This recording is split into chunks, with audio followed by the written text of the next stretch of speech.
Broadcasting from the business capital of the world, this is the Podcast Business News Network. And welcome back, everybody. You've always heard this term, you got to plan for the future. Plan for the future. A lot of times that's connected to our finances. There's a lot of other things you can plan. How about this? Let's say you're involved with a nonprofit organization, and maybe you are the CEO. Maybe you're leading a team. Have you planned for the future, specifically succession, those who will succeed some of the key players in the organization? This is something in most organizations overlooked, but certainly in the nonprofit, it's a very specific niche. You need the right people in that position. We're going to talk about that today with somebody that coaches people all the time, but her niche is working with nonprofits. That's also her background for many, many decades, and that's why she's our professional of the year. Carey joins us on the program once again. How are you today? I'm good. I'm real good. So honestly, I never knew that this was a challenge for a lot of organizations in terms of planning who is going to be in a role next, because a lot of times the focus is just getting it by today or tomorrow, and especially in the nonprofit arena, making sure that donors are happy, that donations are up, and all of that. Do you feel that this is one of those things that succession planning often overlooked? Oh, absolutely. And the thing of it is that board members and staff need to think about the sustainability of the organization long term. And in order to do that, you really have to look at the future. When we talk about the future, what does that mean? How far out should we be thinking? Well, I would say that probably 85% of the nonprofit sector do not have a succession plan. And if they do, it's very minimal. The time and energy you put into a succession plan really will tell you how successful it's going to be. When it's the successors, those positions, how deep do you go? Obviously, upper management, you want to make sure you got that handled, but how many layers down should you be worried about?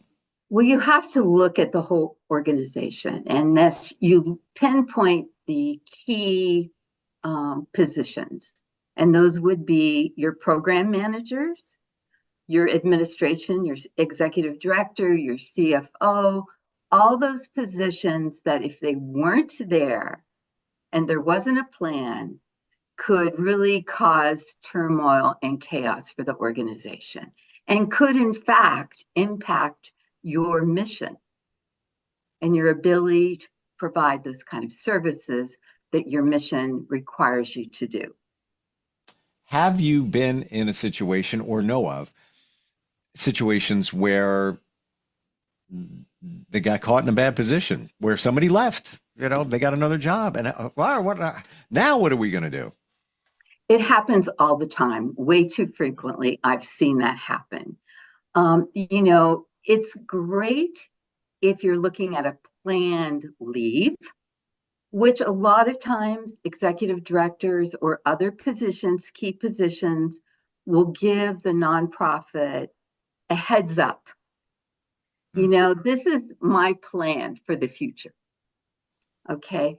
But there's other times when someone's just offered a new position, and you don't have that time, or there's a situation where someone becomes ill and is in a key role.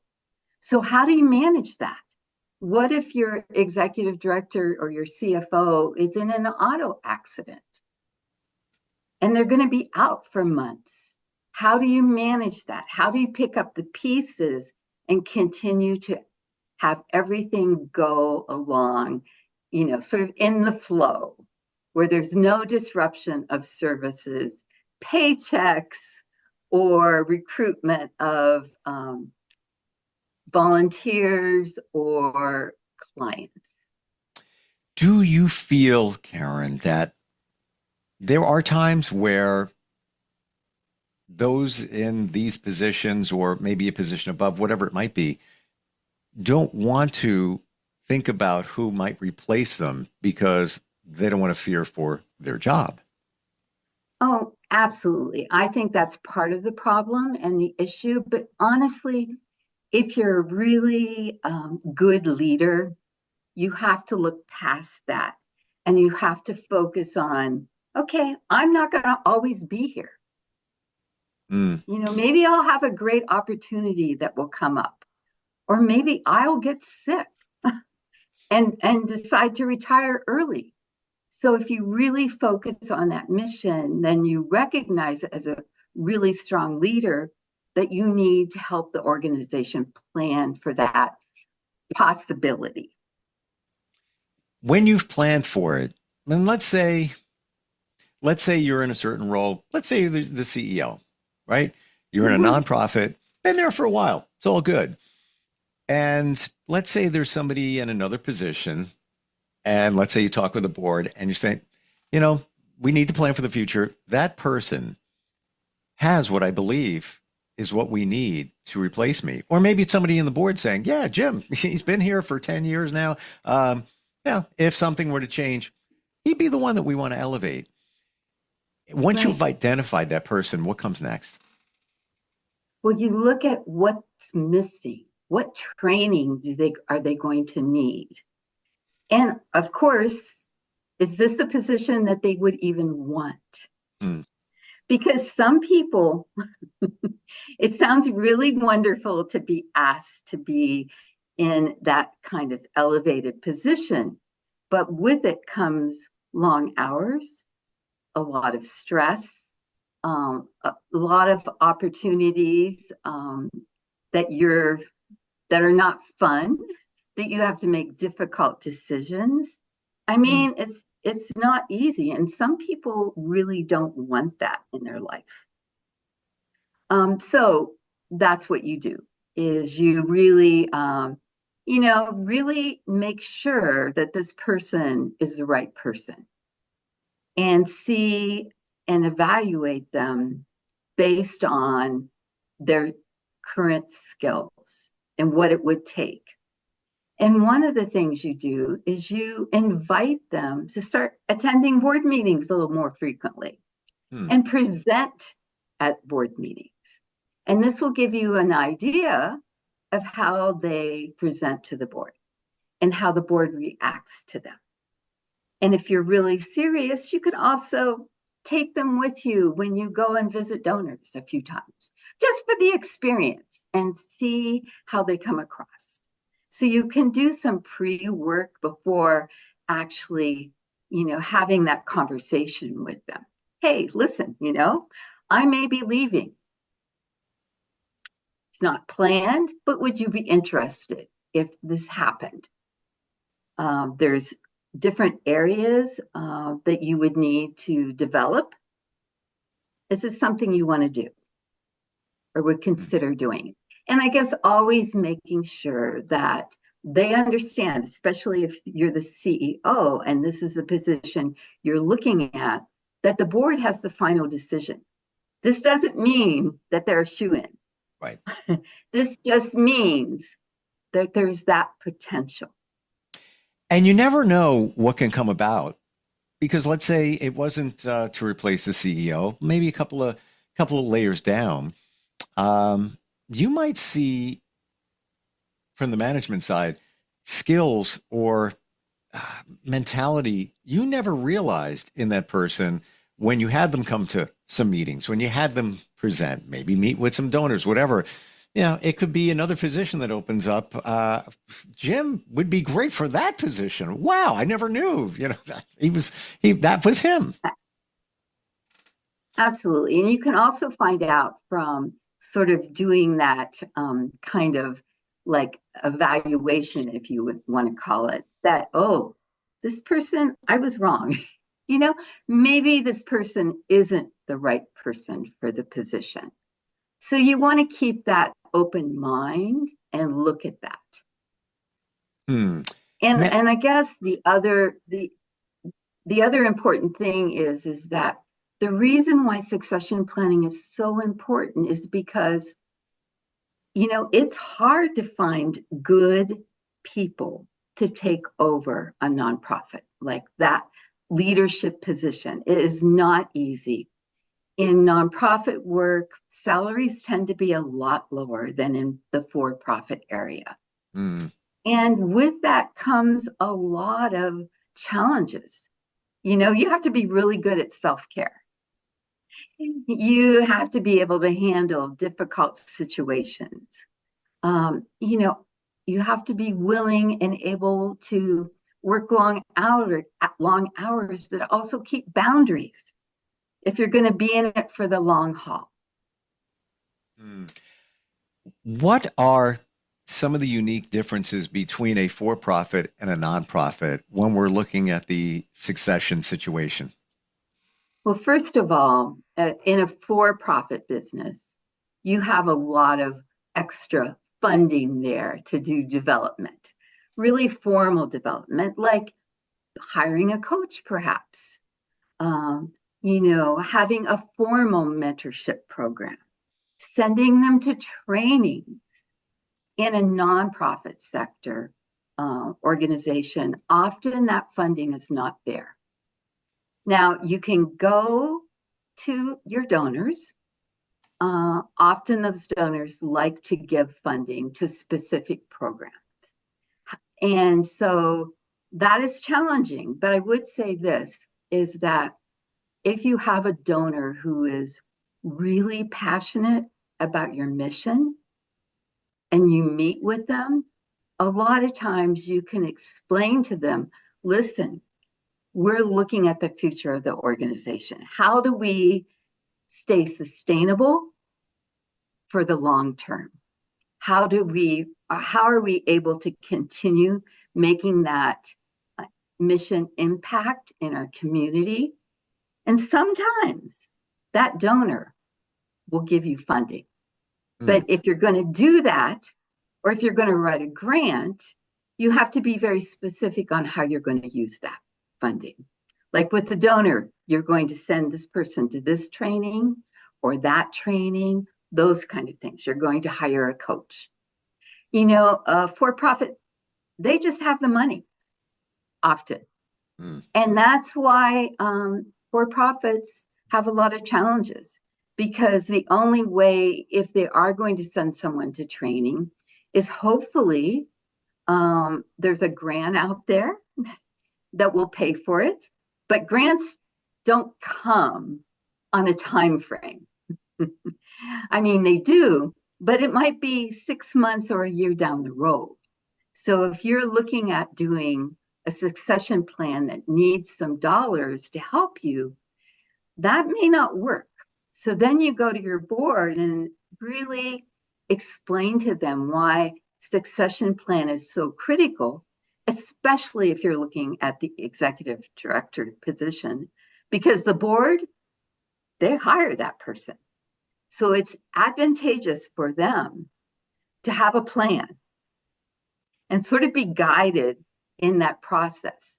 So if there's fundraising dollars that they can allocate to help you with the training and the development of that individual, that's the best case scenario. If not, it's just, you know, mentoring, cross training. It's all of that, but really no formal training. So now we've talked about succession and planning for it and alluded to promoting from within. Not Right. always the case. So, all right, you're the CEO, nonprofit, planning for the future. How do you plan when there's nobody in the organization that you feel, and even the board and others feel that might be the best choice to succeed you? Well, I think that what's important long term, okay, this is not something that's going to happen overnight, but that moving forward, when you look at hiring people, you have that in mind. So when you're looking at hiring, whether it's the CFO or a program director, you're looking for someone who has those leadership abilities that might be the right person for that position. And the other thing that is really important is that, if you have the funding, and this is why it's sort of long term, you look at creating a position, especially if you're a large nonprofit, that would replace the executive director, like a deputy director, so that you can actually hire from within, or go out in the community and find someone who could be developed in a way to take over the position of the executive director. But that takes additional funding. That's a whole new position. But it's still, a valuable opportunity for nonprofits to really consider. The other thing that's really important is that's a long-term plan, and by the way, you document all this I was just getting to that. with time frames, Yes, the yes. development needs, all that. But the thing of it is, that's long term. You need to have an emergency succession plan, and it may not be perfect, especially if you have an organization where there's absolutely no one to take that position. You still need to have one. So you figure out, okay, what do I have with the leadership of the board and with the staff that we have, that if I, Karen, got run over by a bus tomorrow and was going to be out for the next 3 months, how would we move forward? Who on the board could maybe fill in and help some of those positions? So, if it's the CFO, who on the board, perhaps if there's no one in the organization, and often there's not, who physically could take over the position of, finance, who maybe the board treasurer could, in the short term, do that. Who would let the community know that there's been a disruption in our leadership, but we're continuing to provide services to the community. And these are the contacts of the people to contact. These are the individuals to contact if there's questions or concerns. So that is really key. Assuming that you're not going to find somebody within, should you, all the key positions, should there be created a manifest or call it a blueprint? Maybe the short term, this is the emergency situation right over here. Break glass, here it is. Or the long term, and have that documented and ready to go in the event of, let's say, gosh forbid, something happens to somebody, a key player, that you have a plan. This is it. This is what we talked about. These are the things you need to look for immediately. Then the long term, now we look, ads go out, career builder, Indeed, whatever it might be. Oh, absolutely. With no doubt. And it's really important that the board is involved in some of this. Now, maybe not initially, letting the board know what you're doing, but maybe not going into great detail until you sort of like have a roadmap, so to speak. But then, they need to be involved. They need to sign off on it, so to speak. This makes sense. The executive director is one person. You have a board who have lots of experience and talents and may think of something that the executive director did not think of. So, make sure that that you're a team with the board And I think the other thing that's really critical about succession planning, because it's not just replacing people, it's also making Mm, sure that the organization is in a place that whoever takes over, no matter if it's the executive director or a program director, that all the policies and procedures are totally up to date. mm, So that someone coming in, whether it's a temporary person or sort of the person who you just hired, has a roadmap that they can follow so they're not in the dark. And the other key thing that's really important, where the board needs to sign off on, is job descriptions, keeping those job descriptions up to date.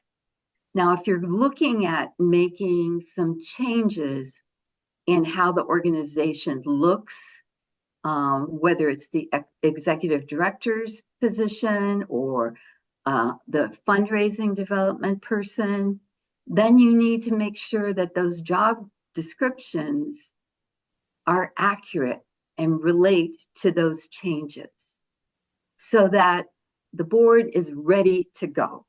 Or as the executive director, you're ready to go if something happens. You don't have to go back to the drawing board hmm and go, oh my gosh, they've been doing A, B, and C, but guess what?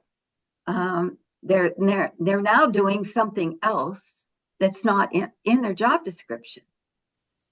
So really that's key. And continuing to assess that plan, the long-term plan, as well as the emergency plan, because people come and people go. So those things can change. I see this in a different light now. I have to tell you, it's almost with the succession planning, it's almost a reason to do a little tidying up. Things we haven't looked at these certain things, job descriptions and such. And by the way, I think I've shared with you before that I'm on the board of a nonprofit. Right. And at the last meeting, which was exactly a week ago, the board chair announced, and this is basically the right-hand person of the CEO, Right. that she is stepping down. It's been 10 Right. years.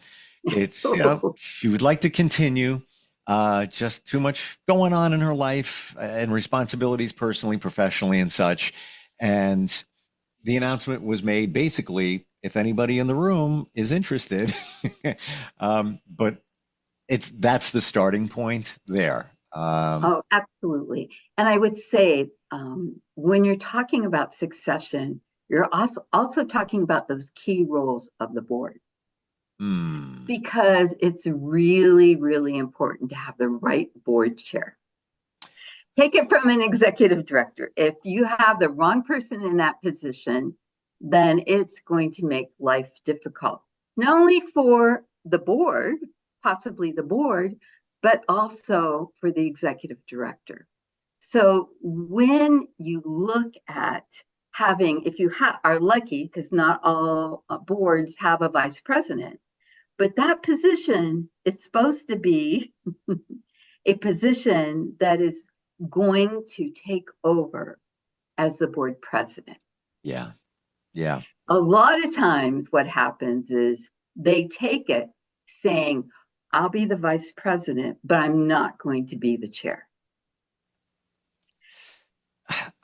Everything you're saying is so spot on. And in this organization, it's a call it a chapter of many around the country. We are financially sound. Membership is up. Donations are up. It's all looking good. But that board chair, I don't know how we're going to replace her. She is so passionate, invested, plugged in, and her and the CEO, they just run in sync, and it's almost like a tag team, wrestlers. They just know how it all works. Yeah. Yeah. And that makes it really hard and difficult for the other people on the board, Yeah. because they're feeling like, I couldn't possibly do as good a job as you do. And part of sort of what happens, and I think, is that boards don't have term limits for their officers or for being on the board. Mm. So often what happens is either one of two things. Like the example you're giving, someone becomes excellent. They probably weren't great initially because they didn't, they were trying to figure it out. But by 10 years, they've got it dialed and they know exactly what they're doing. Oh, yeah. You have that scenario, but that causes this like, oh my gosh, for the other board, I can't do what she does.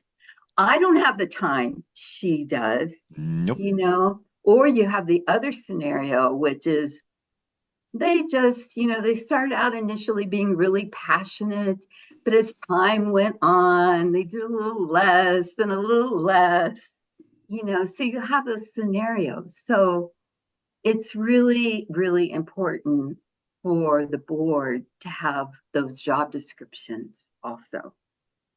So for true. the officers and for the rest of the board, because when she leaves, hopefully she has a job description. She can say, okay, guys, here's my job description, just to remind you, I do all these extra things that are not on the job description. That doesn't mean you, if you take my position, have to do that necessarily. Sure. I chose to do it. Maybe my situation is such that I have the extra time. But that's really helpful to have those job descriptions because people are now just like overwhelmed and like, oh my gosh, I can't do it. I have all these other things going on in my life, It's so true, Karen. So, even looking at planning is important. Oh my gosh, it is. And I'm on a board and I didn't even think of that until we started talking. and there's many thoughts and emotions that come into play. And you bring a great one up too, as we close it out here today, in that she'd been there 10 years. In the beginning, let's be honest, she probably was good, but she wasn't even nearly as good as she is now. But we look at her now thinking, there's no way I can do that. There's no way Fortunately, I believe she said that she would still be on the board in some capacity. So it's not like she's just exiting. She will be there to help that next person. But succession planning is so important. This is all a part of what you help people with nonprofits and not. ThriveCoachingandConsulting.com is your website, right? Yes, it is. Beautiful. Thank you so much for all of these shows, all of the insight. And you work with anybody. It doesn't have to be on a nonprofit level, doesn't have to be on a succession planning situation. This is just a piece of what you offer. But if anybody's looking to level up and move their career and life forward, or even their nonprofit, ThriveCoachingandConsulting.com. Thank you so much for today and these podcasts. Okay. Thank you, Steve. It's been fun. It really has. And I truly appreciate it. And I got lots to think about and bring back to the board. Yeah. And if you have a question, call me. You've got my number. I appreciate that. All right. We'll catch up soon. We'll be right back. Uh-huh.